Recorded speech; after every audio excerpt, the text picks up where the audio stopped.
Hey guys, welcome back to the channel. So we are in the Challenger today, and I'm quite excited about this here. I only drive my Challenger about a day a week just because that's about all the time I have, and quite frankly I wouldn't necessarily want to drive it anymore because I like this vehicle and I want to keep it a little while. But I kind of want to touch on this subject today here, not necessarily a car review, but just talking about Dodge and talking about Pontiac briefly here. So I'm sure everybody, I'm late to the party, but I'm sure everybody by now has seen the advertisement in, I believe, Car and Driver, that Pontiac is coming back. So that's quite exciting for people like us who own these Dodge vehicles, and everything's going EV, or we're losing our V8s. So Pontiac says that they're going to release a 6.2 liter V8. I heard on some YouTube videos with a hybridization part of it, so that's kind of exciting here, as you know, our V8s are essentially just going away, especially affordable V8s. And by affordable I mean nothing that I can afford, but to the average rich person, you know, $100,000 or less for a vehicle.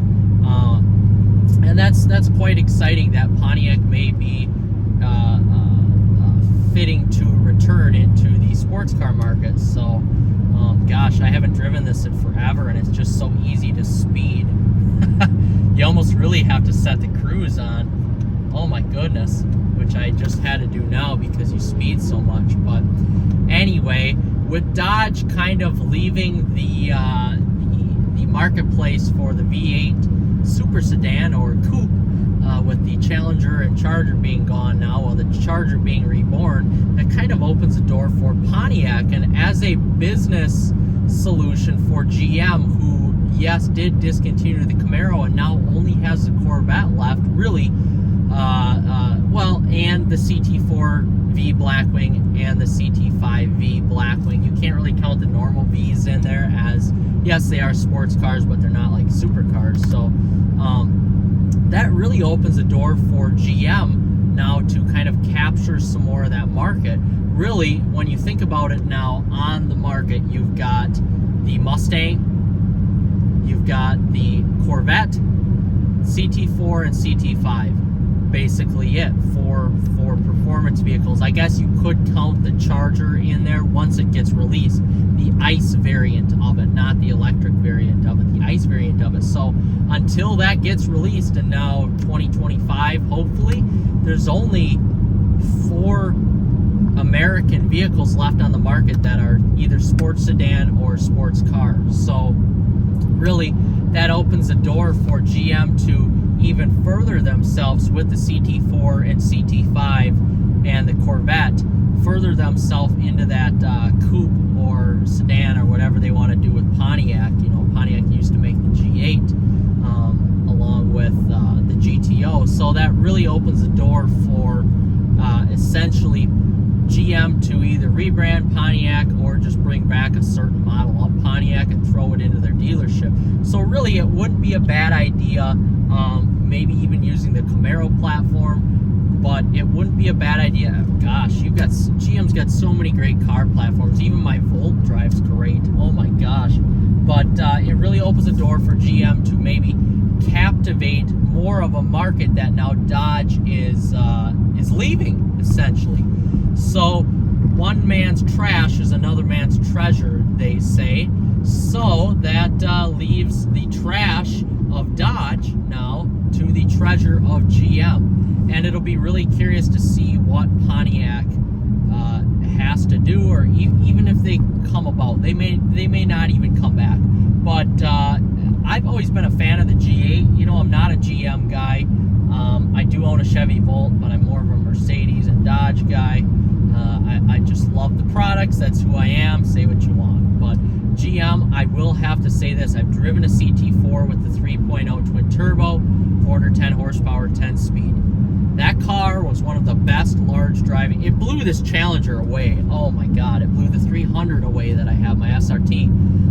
It was really one of the best driving vehicles that I've been in for its size. So essentially, when you think about it, you've got a ton of great chassis that you can build off of and work off of already, and you're set right there there for Pontiac to succeed, as long as your R&D isn't that much. So when it's all said and done, I think that if Pontiac makes a return, they're going to fill that void in the market where now Dodge is leaving us, at least for the foreseeable future, maybe a year and a half, maybe even 2 years. If Pontiac can come back within those 2 years and sort of fill that void with a V8 powered ICE car, then I think that's going to take some sales away from Dodge and Chrysler as a whole. So we'll see. I think Pontiac can make a comeback. They were making a lot of parts bin cars, let's be honest. But what were they making? Can't talk. What they were making good was the G8, phenomenal vehicle, even in its GT form, phenomenal vehicle. So a G8 and a Solstice, great vehicles, great driving vehicles. That's always been a highlight of GM, has been their sedans and their roadsters, or what, not necessarily roadsters, but cars we'll say, that drive just phenomenal. So I'm excited to see what happens, but what does that mean for Dodge now? Dodge is screwed, guys. Dodge is screwed. I have to say, I am thoroughly impressed with the Dodge Charger's interior. Oh my God, it looks great. It needed an update. It really did. It looks phenomenal. But EV, nobody's gonna buy an EV vehicle. Hell, I've got how many vehicles, and I don't even buy EV vehicles. I have a plug-in hybrid, for Christ's sakes, and I could run an EV vehicle. But it doesn't make a lot of sense for a lot of Dodge owners. Not a lot of them have garages. Let's just be honest here. Or if the people who can't afford these Scat Packs and Hellcats, they're probably older gentlemen that have a garage but want that V8 power. Or they're people like me who grew up, saw this car as their dream car and bought it, and are doing that with a Charger or a Challenger Scat Pack or an RT or whatever. So I think Dodge is screwed. I really think Dodge is screwed if Pontiac comes back. Oh my goodness, what a freaking detriment that would be to Dodge. God, you're going to lose all your market share. You're going to rely on Jeep and Ram, and that's it. You're going to be relying on Jeep and Ram for your volume sellers, and then that is essentially it. That's how you're going to make your money. And it's really a shame if you are Dodge right now and you're seeing this, because, again, like the ad said, you can't buy a Challenger anymore. You can't buy a Charger anymore. Of course, you can buy the 2023s, brand new still, but you cannot order one on the website in a 2024 form. So Dodge is screwed.